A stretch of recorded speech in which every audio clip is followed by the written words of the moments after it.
Capture the Flag буюу кибер аюулгүй байдлын тэмцээн дэлхийн олон оронд цар хүрээгээ тэлсээр байна.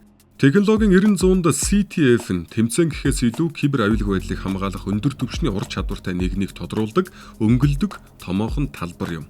Кибер аюулгүй байдлын олимпич гэж нэрлэх энэ орон зайд дэлхий дахинаа жил бүр мянган оролцогч технологийн ур чадвараараа өрсөлдөж байна. CTF төрлийн мэдээлэл технологийн аюулгүй байдлын тэмцээн бол хамгийн анх 1993 онд Америк нэгдсэн улсад үүсэж исэн. Ийм төрлийн тэмцээн бол яг DEFCON гэдэг олон улсын гэж хэлж болох тийм том кибер аюулгүй байдлын тийм хурал конференц дээр бол энэ тэмцээн ингээд жил бүр явагддаг. Кибер аюулгүй байдлын кибер аюул занлын эсрэг мэрэгчлэтнүүдийн бүр цаашлаад иргэн хуулийн этгээдийн мэдлэгийг дээшлүүлээд энэ төрлийн тэмцээнүүд нь маш чухал хэв нэмэр оруулж идэг. Хэдий олон хэмжээний ийм тэмцээнийг зохион байгуулна, хэдий хэмжээгээр бидний чадах илүү сайжирч идэг гэсэн.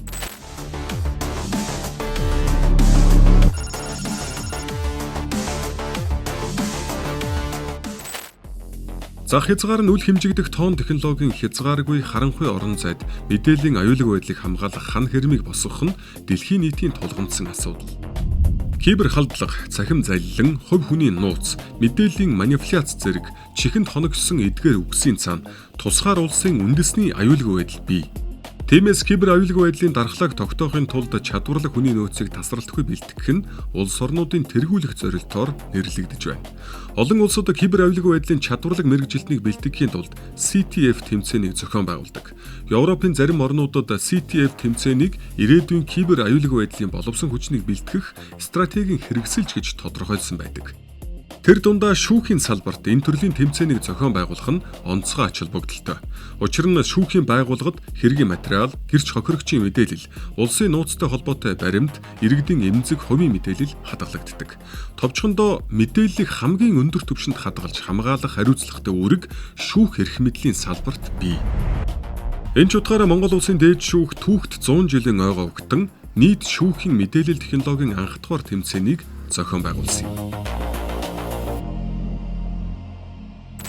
Хамгийн анхны удаа улсын дэд шүүх энэ төрлийн тэмцээнийг яг шүүх эрх мэдэл шүүх засаглал нутагшуулж зохиогоод байна. Орон нутгийн болон энэ нийслэлийн шүүхүүдийн мэдээлэл технологийн мэрэгчлэлүүдний ур чадрын сорих практик арга зүй тэгээд бас хоорондоо туршлага солилцох мэдээллийн аюулгүй байдлын мэдлэгийг дээшлүүлэх зорилготой. Шүүхийн салбарын өөрсөндөө дотооддоо хиймэл оюуны том систем нэвтрүүлж байгаа. Шүүхийн бүх үйл ажиллагаа хиймэл оюун дээр суурилаад шүүгч тухай шийдвэрийг гаргахад хиймэл оюунаас тусалцаа авах инновацийг нэвтрүүлж байгаа. Гэтэл яг энэ инновацийг авч явах тэр аюулгүй байдлын инженерүүд нь маш чухал гэсэн. Өнөөдөр хиймэл оюуны бүхэл платформуд бол сервер нь гадаад улсад байршиж байна. Энэ нь өөрөө мэдээллээ гадагшаа алдчихж байгаа. Мөн гадны програм хангамжууд бид нар хөгжүүлээд яваад байгаа. Ийм сул талтай.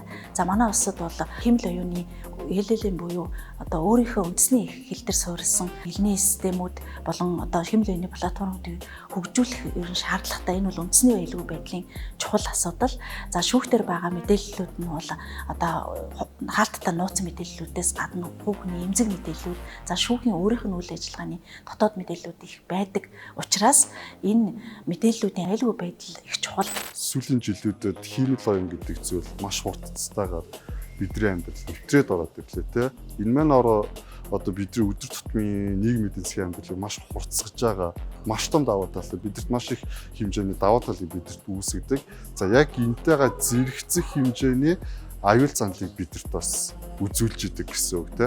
За тэгэхээр халдагч тэгээд хиймэл оюуныг ашиглаад халдлагыг маш богино хугацаанд үлддэг болсон байна. Яг энэ цахимжлалтын яг энэ хурцгуурын аюулгүй тоороноос нь бол кибер аюулгүй байдал гэж хэлж болно.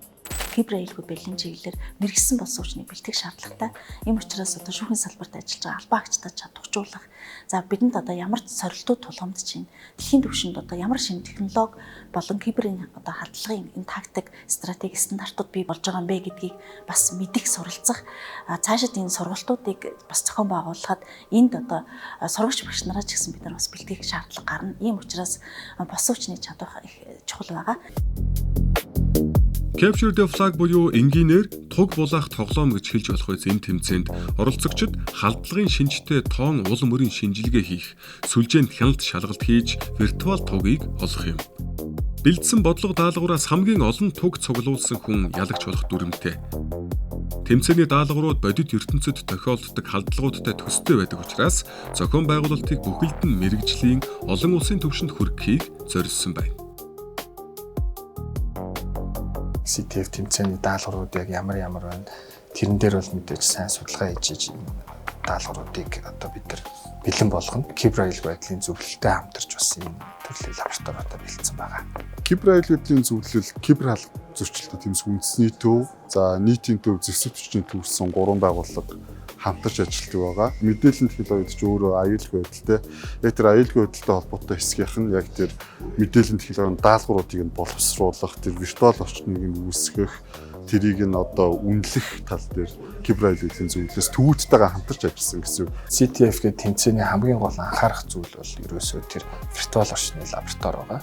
За тэр виртуал орчны лабораторид бид бас одоо хөгжүүлэлт хийгээд тэрэн дээрээ сүлжээний програм хангамжийн системийн ингээд одоо системийн аюулгүй байдлын эмзэг байдлыг илрүүлэх тий. За сүлжээний одоо packet trace хийх ч юм уу, дотроос нь код шифр тайлах ч юм уу тий. Залингийн шин чанартай цахим одоо шуудан анализ хийх ч юм. Даалгавар боловсруулах тал дээр юу н манай Монголын яг кибер халдлагчдын тэмцэх төвүүд гэж ярьсан тий. Тагнуулын одоо нийтийн төв. Энэ хоёр байгууллага маань маш туршлагацсан хоёр тийм баг байдаг. Тэгэхээр илүү судлан гэхээс илүү бидний нөгөө дотоод нөхцөл, Монголын нөхцөл байдал тохирсон яг тэр виртуал орчныг үүсгээд тэрэн зориулсан даалгаврыг манай төвүүд яг боловсруулаад арай хялбаршуулсан годноор хийсэн гэсэн үг.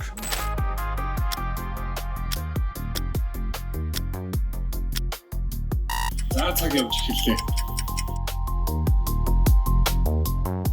Тэмцээний 1-р үе шатанд кибер аюулгүй байдлын тухай хууль, хүний хувийн мэдээлэл хамгаалах тухай хууль, цахим гарын үсгийн тухай хууль, нийтийн мэдээллийн ил тод байдлын тухай хууль болон сүлжээ, кибер аюулгүй байдал, систем, програм хангамж, хардвер, софтверийн талаарх албан хаагчдын ерөнхий мэдлэгийг сорьсон бол 2 болон 3 дугаар үе шатанд оролцогчид бодит нөхцөлд тулгарч болох асуудлыг шийдвэрлэж, системийн эмзэг байдлыг илрүүлэх, хамгаалах шийдэл боловсруулж өрсөлдсөн юм. Анхдугаар тэмцээнд нийт 24 албан хаагч оролцож, нийслэл хот болон Монгол орны 4 зүгийн хязгаар нутгаас зорин ирлээ.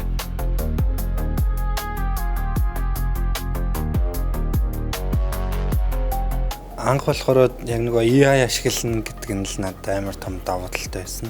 3 дугаар шат нь илүү сонирхолтой, жоохон хүндрэлтэй юм шиг санагдсан. Тэмцээний журам нугаас capture the flag болохоор угаасаа яг флаг илрүүлэх нь хамгийн сонирхолтой байлаа. Техникийн зөвлөгөөн дээр нэг презентацийн танилцуулсан. Тэрний дагуу ерөөхдөө хуулиудаа уншаад мөн тэрнийхэн дагуу одоо нөгөө түүлүүдээ ашиглаад практик дадлуудаа хийсэн. Хүмүүсийн одоо подкастуудыг үзлээ.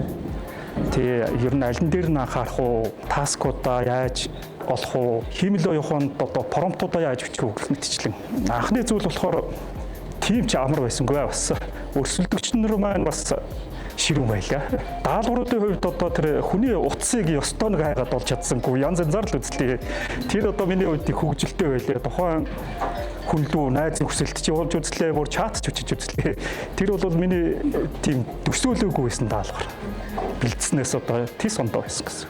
Тэмцээнд оролцож байгаа хүмүүсээ бол одоо яг цаанаас нь бид нэр монитор хийж байгаа. За энэ хүн яг чит хийж гэнэ үү, юу ашиглаж байна, те яг зохих одоо зөвшөөрөгдсөн хүрээнд одоо интернет ашиглаж байна уу, одоо болохгүй түүл ашиглаж байна уу гэх системээр монитор хийх мөн давхар одоо хянагч нар кибер халдлага зөрчилдөө тэмцэх нийтийн төвс хөндлөнгийн шүүгч ирж бас оролцсон байгаа. Даалгавруудаа ингэж гүйцэтгэх юм байна. Цаашдаа анхаарах зүйлүүдийг их зүйлийг мэдээж авлаа. Ер нь бол нэлээд туршлага суусан. Дараа жил бол бараг бүгдийг нээх баха гэж бодож байна. Орон нутгаас мэдээллийн технологийн мэргэжлүүд маань ирж оролцож байгаа болохоор тэднэртэй танилцах гэдэг юм уу тиймэрхүү давуу талтай санагдлаа. Ерөнхийдөө шүүхийн салбарт ажилладаг мэдээллийн технологийн мэргэжлүүд маань ерөнхийдөө практикаар яг иймэрхүү тэмцээнээс нөгөө улам илүү мэдлэгээ баттгаад цаашдаа нөгөө шүүхийн салбарт мэдээллийн аюулгүй байдлыг зохицуулахад маш их хэрэг болох хаа гэж бодож байна.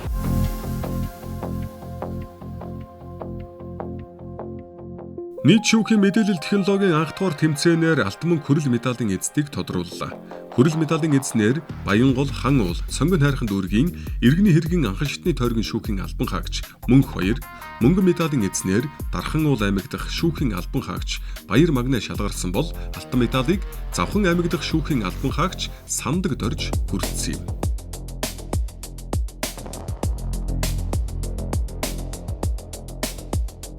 нийт шүүхийн технологийн албаагчдын дунд анх дугаар тэмцээн гэж явж байгаа учраас шагналыг бид бүхэн өндөр ач холбогдолтой байхаар бодож алтан мөнгө хүрэл мэдээллийн хэлбэртэйгээр хийж энэ дахин хэвлэгдэхгүй нэг удаагийн энэ лимитэд ийм загвартай хийж өгснөөрөө оролцогчдын сонирхлыг татж байгаа.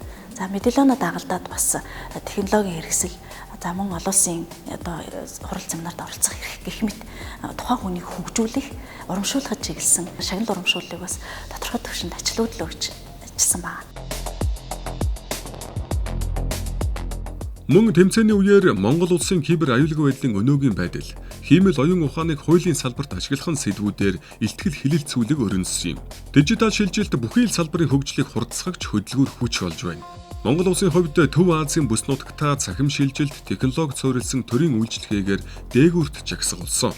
Тэр дундаа шүүх засаглалд хиймэл оюун ухааныг нэвтрүүлэх төслийг хэрэгжүүлж байгаа нь манай улсын мэдээллийн технологийн салбарын үйл ажиллагаа боловсон хүчний чадвар чамгүй түвшинд хүрснийг илтгэж байна. Энэ цаг үед кибер орон зайн чадварлаг мэргэжилтийн бэлтгэх нь улсын эдийн засаг, үндэсний аюулгүй байдал, төрийн үйлчилгээ, иргэдийн өдөр тутмын амьдралд үнэлшгүй ач холбогдолтой юм а.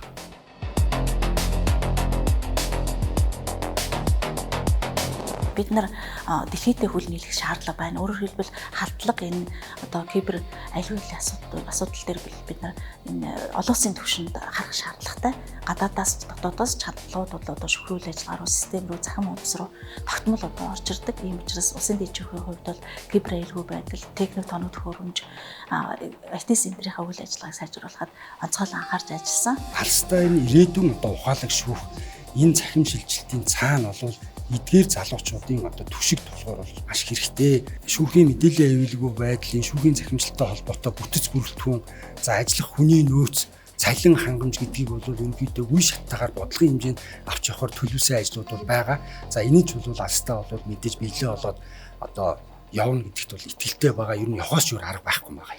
Энэ жил энэ шүүхийн мэдээллийн технологийн ажилтнуудын анх дугаар тэмцээнийг бол Монгол улсын ДЭЧ за түүний мэдээллийн аюулгүй байдал технологийн хэлтсийн залуучууд маань ингээд санаачлан зохион байгуулж байгаа нь бол маш их чухал. Яг цаг үеэ олсон ийм чухал ажиллаа гэж ингэж харж байгаа. Шүүхийн ерөнхий зөвлөлийн зүгээс бас дэмжиж оролцсон. Хоошид бол энийг уламжлал болгон зохион байгуулна.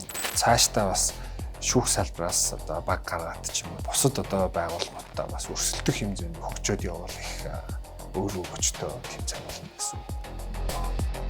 Нийт шүүхийн мэдээллийн технологийн анх дугаар тэмцээнийг зохион байгуулахад улсын дээд шүүхийн тамгын газрын мэдээллийн аюулгүй байдал технологийн хэлтс болон кибер аюулгүй байдлын зөвлөл, тагнуулын ерөнхий газрын мэдээллийн аюулгүй байдлын газар, кибер халдлага зөрчилдөд тэмцэх нийтийн төв хамтран ажиллалаа.